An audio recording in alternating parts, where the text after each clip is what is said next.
Bismillahirrahmanirrahim. Assalamu alaikum dear students. I am Ali Raza, MSc Mathematics from University of Punjab Lahore. Welcome to my YouTube channel Mathword. उम्मीद है कि आप सब खैरियत से होंगे और जैसा कि हमने जो फर्स्ट ईयर है ICS और FSC पार्ट 1 जो मैथ है उसका ट्रिग्नोमेट्री जो पोर्शन है उसकी लेक्चर सीरीज स्टार्ट की है जिसके अंदर हम बेसिक लेक्चर भी पढ़ चुके हैं और उसके अलावा एक्सरसाइज 9.1 का फर्स्ट क्वेश्चन और सेकंड क्वेश्चन वो हम ऑलरेडी 1 बाय 1 बोर्ड के ऊपर कर चुके हैं। आज हमारा जो सवाल है वो है एक्सरसाइज 9.1 क्वेश्चन नंबर 3। तो चलिए हम अपने सवाल की तरफ चलते हैं। What is the circular measure of angle between hands of watch at 4 o'clock? कहता है कि आपके पास कोई घड़ी है और उस घड़ी के ऊपर जब 4 बजते हैं तो बताओ कि जो घड़ी की सुई है, ठीक है, घड़ी के अंदर 3 सुई होती हैं, एक होती है मिनट की, एक सेकंड की और एक हार्स की, मतलब घंटे की। तो कहता है बताओ कि जब 4 बजते हैं तो फिर उसके ऊपर घड़ी की जो सुइयां हैं उनका आपस में कौन सा एंगल बनेगा। तो हमने ये एक वॉच टाइप बना दिया है।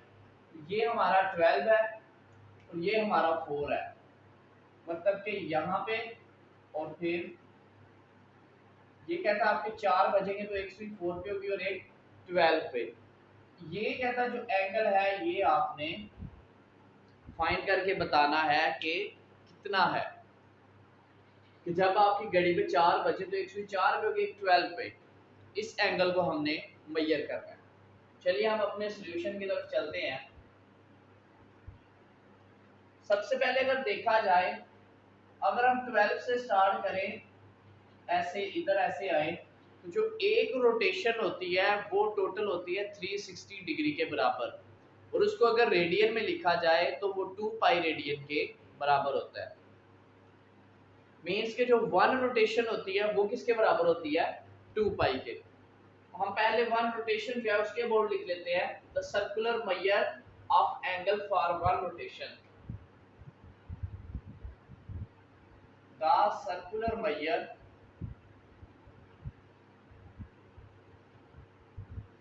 of angle for complete one rotation। ये किसके बराबर होता है, 2 पाई के।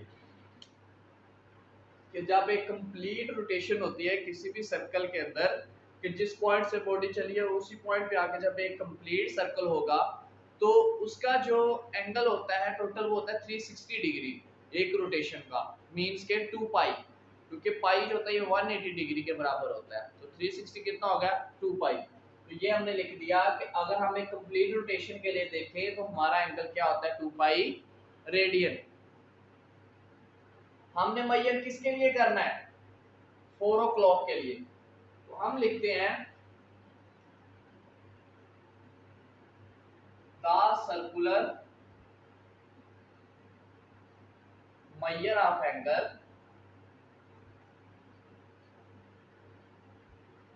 For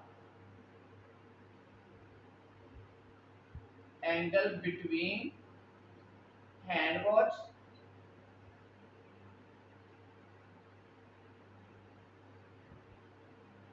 eight 4 o'clock। आपने क्या मालूम करना है, यही चीज जो है आपने नीचे देखो, इसके अंदर भी हमने यही चीज तकरीबन लिखी है। ये इसको याद रखने का ट्रिक है।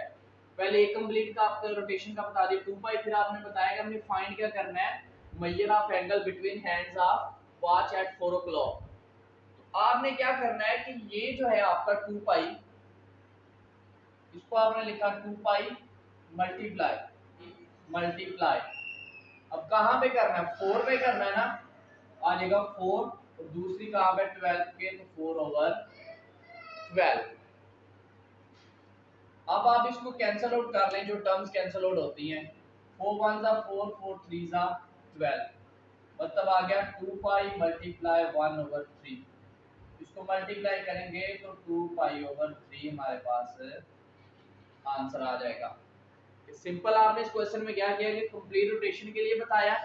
कंप्लीट रोटेशन का बताने के बाद आपकी जो कंप्लीट रोटेशन थी उसको 4/12 के साथ मल्टीप्लाई कर दी। तो ये था हमारा आंसर क्वेश्चन नंबर 3 का।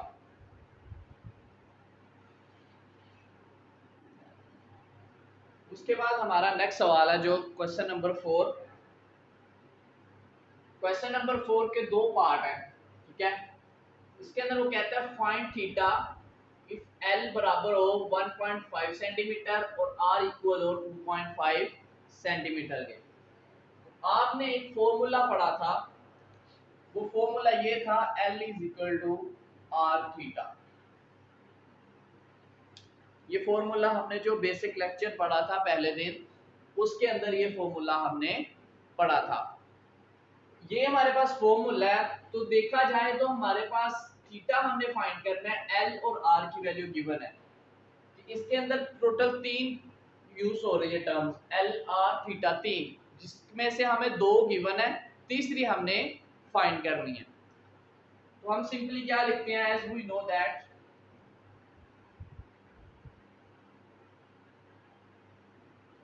जैसा कि हम जानते हैं कि L बराबर होता है R थीटा के। आपने किसकी वैल्यू फाइंड करनी है, थीटा की। R इधर थीटा के साथ मल्टीप्लाई हो जाए, इस तरफ आएगा तो डिवाइड हो जाएगा, तो आ जाएगा L over R is equal to theta. या आप इसको इस तरह लिख लो कि थीटा बराबर है L ओवर R। अब आपके पास L की वैल्यू भी है, R की भी है, जस्ट वैल्यूज पुट करें। L की वैल्यू क्या है 1.5 और R की क्या है 2.5।